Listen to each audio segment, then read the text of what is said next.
Morning, this is Troy from the Do-It-Yourself World and the Off-Grid Project. Half of my weather station is not working anymore, but the temperature outdoors is 40, and the temperature inside is 48 and rising. It was 45 a little bit ago, but I turned on the propane heater. See, it's rising, 48.9. It was 36 degrees out last night at midnight. 36 outside. And as I said, it was 45 in here about 30 minutes ago. 90% humidity inside. Bad. It could almost rain in here right now. Not good at all. There's condensation on the windows, so it's not good. Gotta try to get this thing aired out today if the sun is out.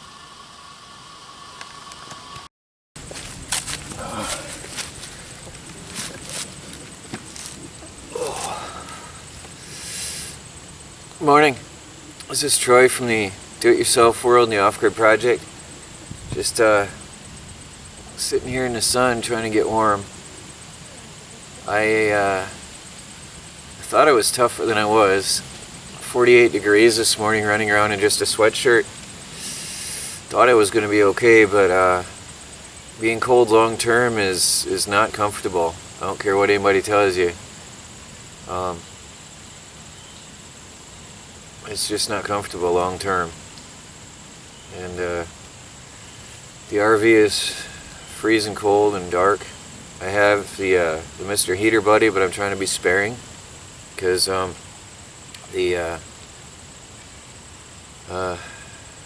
financial things came up, so I don't have, my paycheck is gone, so there won't be any purchases till the end of the month, payday. So I gotta be sparing with my fuel. The tiny house isn't ready. I've still gotta get a lot more work done in that tiny house before I can use that wood stove. So everything, stupid bird. Everything takes time, and some things have their cost, but anyway. It was 36 degrees last night at 12 a.m. and that was cold. It was really cold. We had a frost advisory, but we didn't get the frost. And I brought in my potted plants onto the porch of the RV to keep them safe. Anyway, I'm just sitting here soaking up some sun, thinking about strangling a chicken. I'm trying to get warm. I think oh no, another one starts in on it. I think I'll cut some firewood. It's a good thing to do to warm up. So, although using a chainsaw, you'd think it isn't too much exercise, but it is. It warms you up because you're lifting and moving the wood a lot. So that's what I'm going to do until it gets warmer. Although it's not going to really hit warm peak until 4 p.m. today, they say. This is the worst day I've had this year, or this season. But soon I'll have a nice cozy tiny house on wheels with one dead chicken in the pot on the wood stove. You don't shut up. Alright, he made I think he understood me. I don't know if you heard that, but he made a funny noise. Anyway, I'm gonna get the chainsaw going.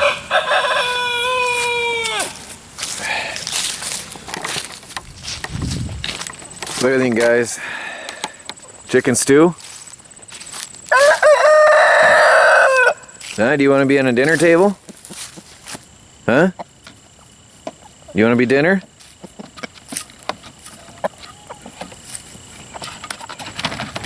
Huh, Big Bird?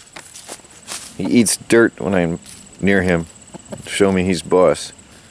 Big chicken eat dirt. Well, I'm gonna get going. Get to it here.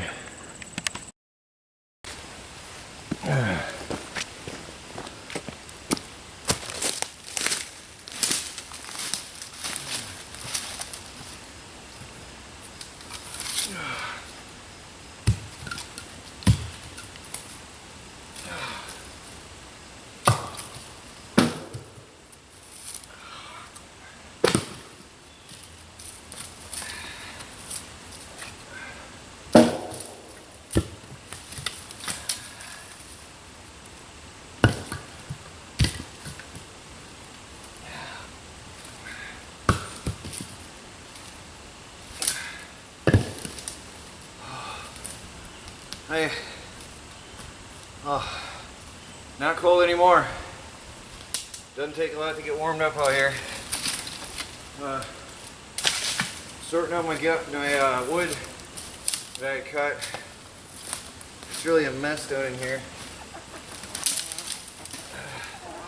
All those trees I cut in spring, waiting for cooler weather to really work them. Well, now is the time. So, I'm cutting all these up, logging it out. This big pile I got to work through. I have a chop saw, and I have a workbench that I found that I'm going to be using to chop some of this thinner stuff up quickly. Got to sort through the brush pile and decide what's going to be burnt and what's going to be mulched for the garden. But yeah, I'm sure not cold anymore. I've been working. I started out here. I don't know if you can see it. So I'll get the camera and show you. Yeah, it's cutting wood is work. So here's a little pile right there I just cut up. That's one tree. So I've got a ton of wood out here. I just got to get it cut. So I'm going to just keep working this pile, work this area out, and then I'm going to get the chop saw going. I chopped up some of these, see that long one right there, and that one there, I chopped them up into sections with a chainsaw, and then I'm going to use the chop saw to chop them up into burning sizes. There's another one crisscrossed over there, big long ones, goes through. Chop that up into nice manageable pieces, and I'll be able to zip through that quicker with a chop saw. So I'm calling it a chop saw because I'm going to use it for chopping quick. It's actually a miter saw, I think you call it, but anyway, whatever. I'll call it what I want. So I'm just going to keep working this area, and then some of these logs, most of them are going to go to the splitter later. I'll throw them up in the wagon. I've got my garden tractor back here. I'm going to be bringing that up, filling it with a load and bring it up to the splitter, and then that will go out in the sun, actually where I was sitting this morning, but just behind the greenhouse over there. I'm going to take that pile and stack it because that's dried, and put this fresh pile over there in the sun.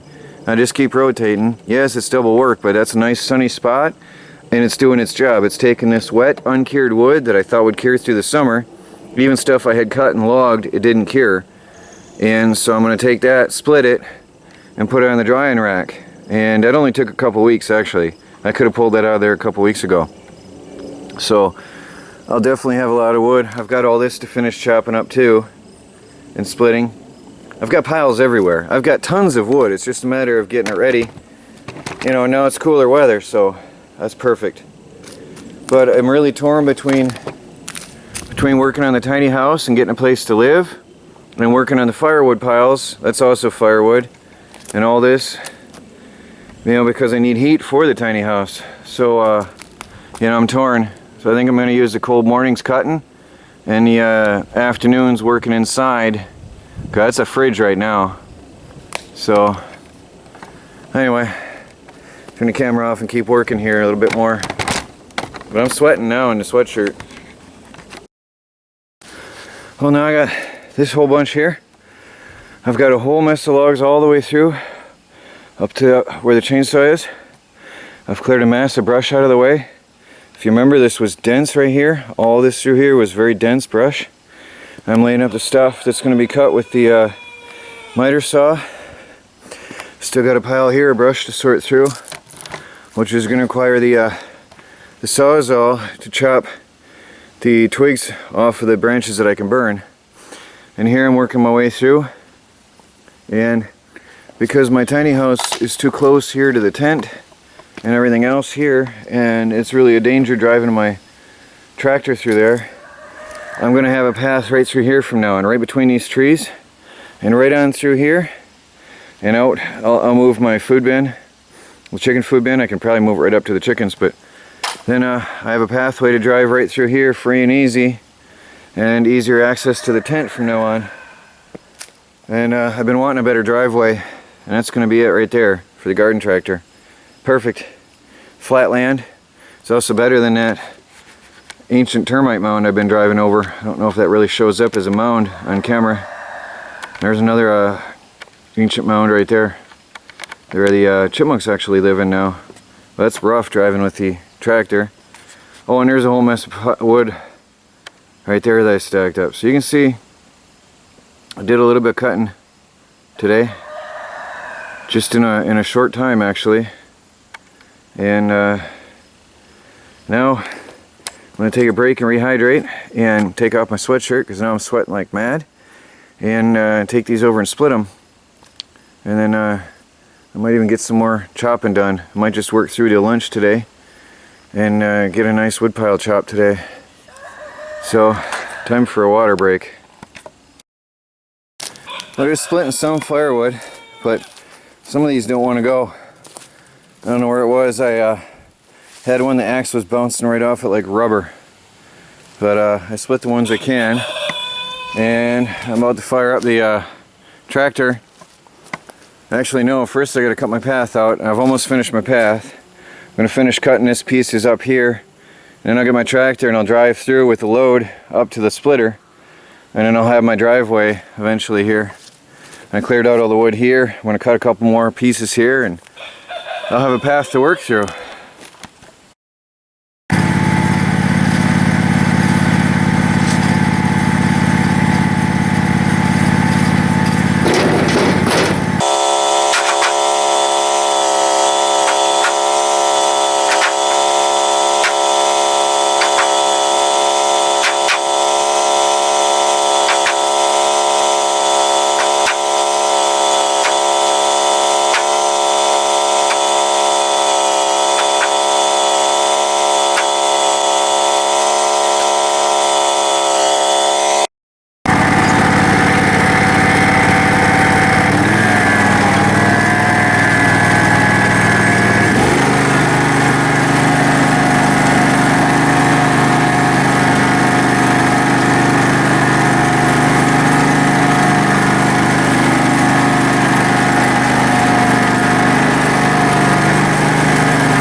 Running a little bit. The battery's sort of low. Some of these will split, some are going in the drying rack. The dry wood's going back out there in the pallets to be stacked and covered for burning.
Trade this wood pile out. It's not a bad stack of wood with the dry stuff, as said, and then I'll have lunch. Got a bunch of logs over here that need stacking. ready to just go on the pile. So as I was cutting, I was sorting. Now I chopped up a whole mess of logs. That widowmaker that was out here, I cut that widowmaker up.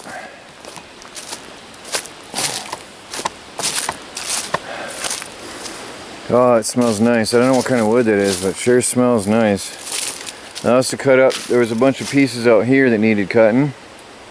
I logged them up into nice chunks for my wood stove. Rolled them all one away from each other so that they can air dry a little bit. Right now I can't split them. They're really stringy. And then I chunked this up all the way out into there. I was cutting. I love that. The branches up in the air, I was just holding the chainsaw up. I should have recorded it. Chainsaw was cutting like butter. Just chop, chop, chop, chop all the way along all the branches up to the big piece. Maybe another day I'll come out here and do the other branch. That's going to be easy cutting as well. The other two branches, I should say. And there's a tree under that that's waiting to be cut. That's a lot of wood. All the way out into there.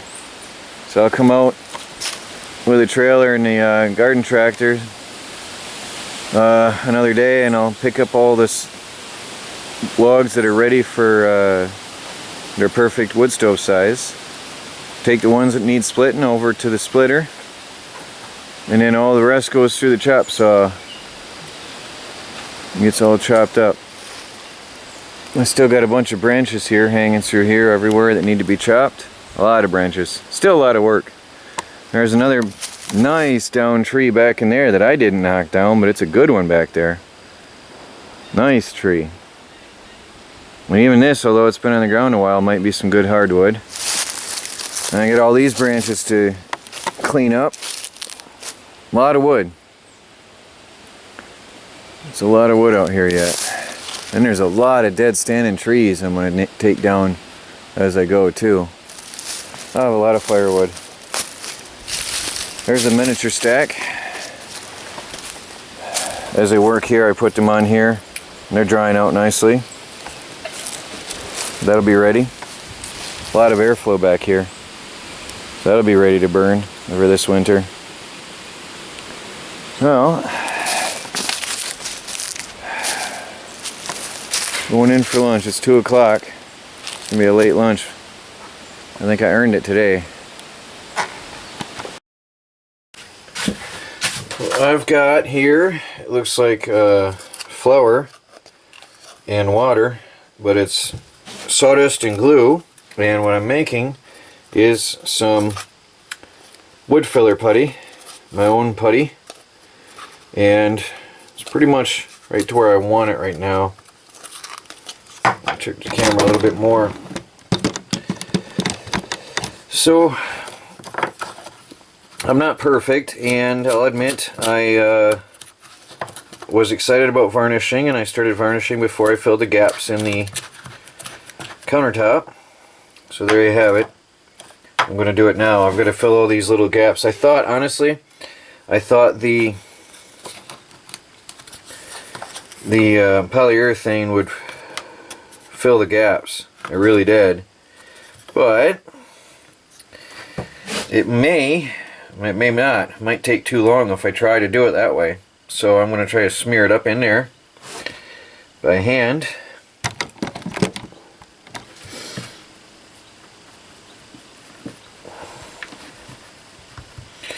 And then I'll let this cure. There's a really thick wood putty I'm making.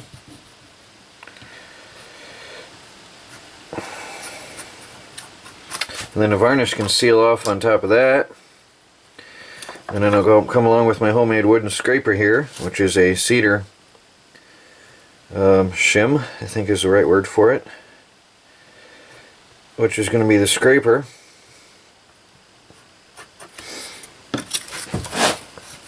And just scrape that flat. Pretty much this will rub off, so I have less sanding later.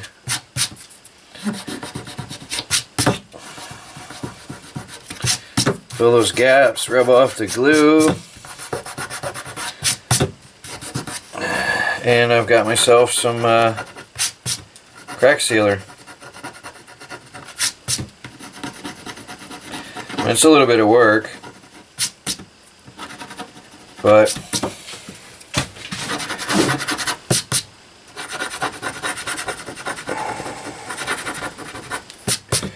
as I do that, I won't have to sand as much, is my idea.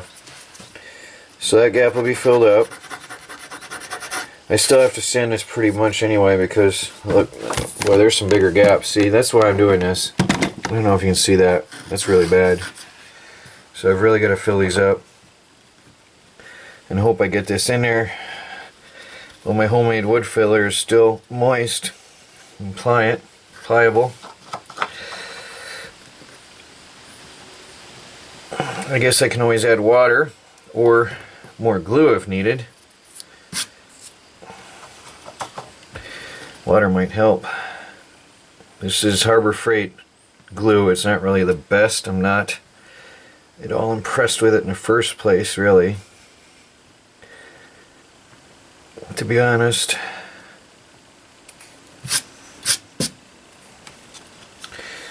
Anyway, I'm gonna just go ahead and fill all these gaps as well as I can. I figure at the worst case, even if they're not sealed flush, the varnish has a surface to work with. So that's the idea I'm going with here.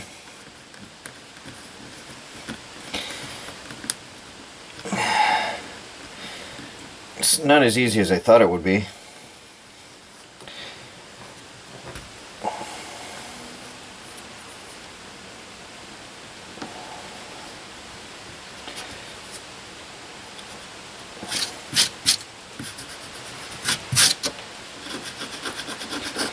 Yeah, I pictured this going on with a putty knife, really nice and easy and smooth and being finished in no time, but it's not the case. So anyway, I'm going to fill all these gaps. It's going to be a job, but I'll do them.